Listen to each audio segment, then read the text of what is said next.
nga pong pag-aalala ng iyong pagkakapunan at naway Panginoon, patuloy namin, O Lord, alalahanin, O God, ang breaking of the bread na ito, O Lord, sapagkat ito ang iyong nais hanggang sa ikaw ay muling bumalik at kami nga po, Panginoon, ay tatagpuin.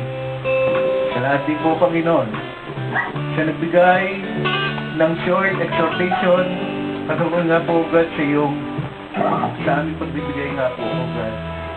Naway, O Lord, ang mensahe mo, Diyos, ay tumimo sa aming mga puso, Panginoon, na hindi namin gawing obligation or duty, but gawin po namin opportunity na magamit mo ang bawat sa O Lord sa pagpapalaganap ng iyong magandang balita ng kaligtasan.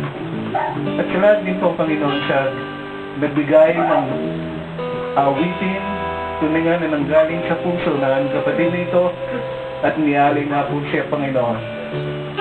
At ang mensahe ng awitin nito, Panginoon, ay aming nga pong tanggapin at makita nga po sa aming buhay kung paano nga po aming nagmamahal sa iyo, Lord. Sa lahat din po, Panginoon, sa mensahe namin marinig, na walang ibang mga tinatawag na banal, kundi ang mga nakipag-isa nga po sa iyo, Lord. Na ang tunay na banal o santo ay hindi nanggagaling sa kung anong gawa ang pinapakita ng isang tao, kundi, Panginoon, ang pagkukumit ng aming mga buhay sa iyo lamang, O Lord, ang pagsusuko po namin ng aming kasalanan, O God, at ang aming pagpapahula na ikaw ang manguna sa aming mga buhay simula nang ikaw ay aming tanggapin bilang Diyos at sarili naming tagapagligtas hanggang sa nga po, Panginoon, ay madatnan mo sa iyong muling pagbabalik. Salamat po sa mga kapatid nito, O God, na itinayo mo at naway aming dalangin na patuloy silang gamitin ng O Lord sa anumang gawain, Panginoon, na kung saan kami nga po, Lord, ay magagamit mo maigili. Tanging ikaw, Panginoon, ang manguna sa aming mga buhay, kasama po ng aming mga mahal sa buhay, ay ikaw lamang, Panginoon, ang aming masumpungan sa bawat ito, O Lord, sa bawat aspeto, Panginoon, ng aming patuloy na paglalakbay sa mundong ito, Panginoon. Huwag mga po kaming ilaw at sinugad, at ang makita ay yung liwanag sa amin, Panginoon, na kung saan, O Lord, kami ay maging isa rin pagpapala, Panginoon, sa mga nakapaligid, lalong-lalo na, Panginoon, sa mga taong nais mong manumbalik sa iyo. Sa lahat po sa buhay ng aming mga kapatid na nakasama namin ngayon, naway, Panginoon, ito ang una or pasimula, Panginoon, ng isang bagong buhay. Nakakasama namin sila, O Lord, sa aming mga gawain nga po sa iyo. Sa lahat din po, Panginoon, na hindi ka nagsasawa, Panginoon, na lalhin ang mga kanulang na kailangan ng iyong kaligtasan, O Lord. Sa lahat po, at kami ang ginagamit ng instrumento, O God, at gamitin mo rin po mightily, O Lord, ang Council of Elders and the Deacons, O Lord, sa lugar na ito, sa iyo, Iglesia, Panginoon. At kami nga po ay mag-aisa, O God, na gawin ang mga pinaplano mo, O Lord, sa mga natitira pang buwan ng taong ito, O God. Tanging ikaw ang makita, ay ikaw ang mahayag sa aming kalagitnaan, O Lord. At sa aming bansang Pilipinas, Panginoon, na nakikita mo nga po, O Lord, na may pangangailangan, ay kong dalangin, O Lord, na abutin mo nga po sila, O Diyos. Lord, sa mga nangyayari, alam po namin, Panginoon, na ikaw pa rin po ang may kontrol. At ang lahat ng mga bagay na nakikita po namin, O Diyos, ay ayon sa iyong plano, O Lord.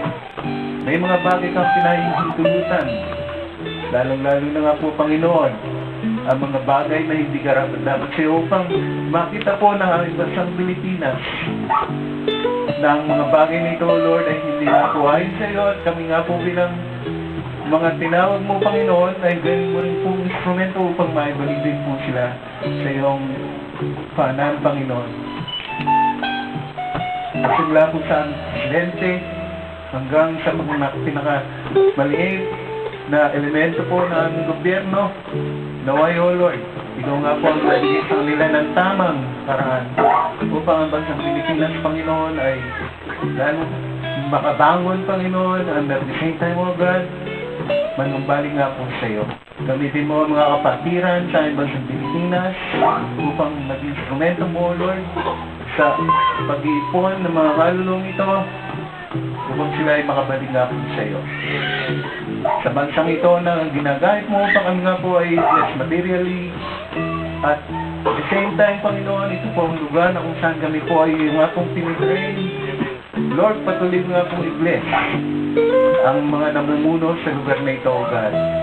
Sa lahat po sa kapayapaan ng lugar na ito at sa lahat po, Lord, sa iyong proteksyon na kami nga po, Panginoon, ay nagkakaroon ng kalayaan. Ito nga po ay aming sambahin, purihin, Panginoon. Kahit na nga po ito ay mga pribadong lugar lamang. But your Spirit, O God, travels all over this place. Sa mga kapatid na alam po namin, O Diyos, kasabay po namin, kasama po namin sa aming pananampalataya. Ikaw lang ang Panginoon ang nagiging shield ng aming mga iglesia upang kami ay magkaroon ng kalayaan, O God, na magpuri sa iyo. Salamat po, Panginoon, na nagbibigay ka ng lugar, nagtatalaga ka ng mga tao, Diyos, upang ang gawain mo, God, sa lugar na ito ay lalo pa pong gamamit. At salamat po, God, sa pag-asang binibigay mo nga po sa amin na isang araw, Lord, ang Saudi Arabia ay magkakaroon ng hayagang pagtataas na iyong makapangyarihan ng pangalan, O Lord. 13 years, Panginoon.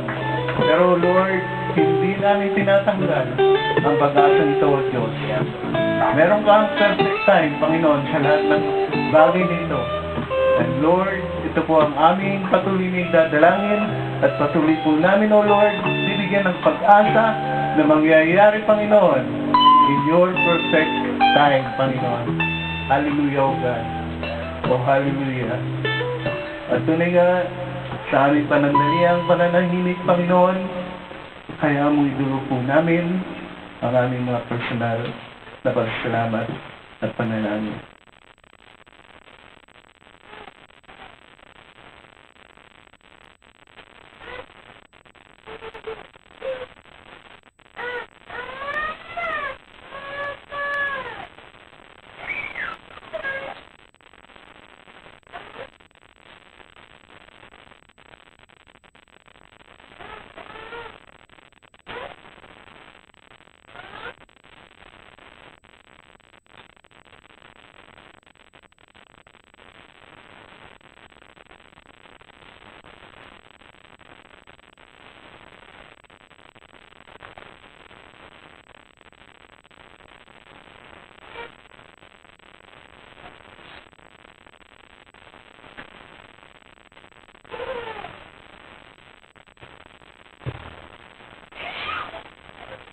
Tuloy nga, Panginoon, na ipinangako mo rin po na anuman ang hilingin namin sa pangalan ni Jesus ay yung nga pong ipagkakaloob.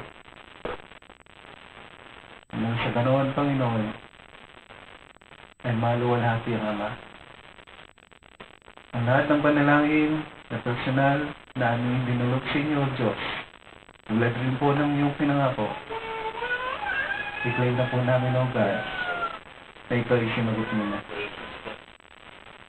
Kasama na nga po ang aming mga panalangin para po sa aming mga pamilya, saan man sila, O Lord, naroon sa mga oras na ito. Kaya nga, isa na naman tagumpay, O Lord, ang gawain ito. Kung kaya, maingat namin binabalik sa iyo ang mataas